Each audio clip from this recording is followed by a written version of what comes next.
Барлықтарыңызға сәлем. Бүгін сіздерге оңай әрі тез жасалатын кексті ұсынатын боламын. Менімен бірге болыңыздар. Ең алдымен ыдысымызға бір жұмыртқаны салып, үстіне қантымызды салып, венчикпен араластырып аламыз. Араластырып болған соң сұйық майымызды, сүтімізді құямыз. Сүтіміздің температурасы маңызды емес. Жақсылап араластырып, үстіне ұнымыз бен қосылтқышымызды жақсылап араластырып, 3 бөлікке бөліп, венчиктің көмегімен араластырып отырамыз.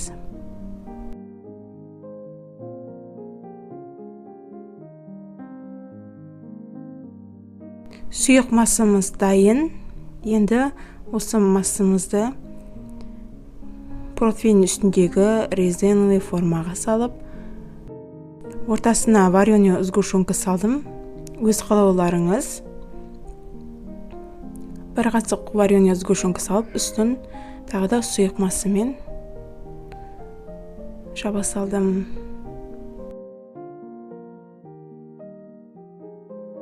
Барлық сұйық массаны формаға салып, 180 градуста 30 минут пісіріп алатынбыз.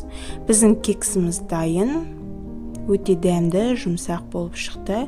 Сіздерге ұнайды деген ойдамын. Сіздермен болған Манар. Егер де видео ұнаса лайк басып, каналыма жазылуды ұмытпаңыз.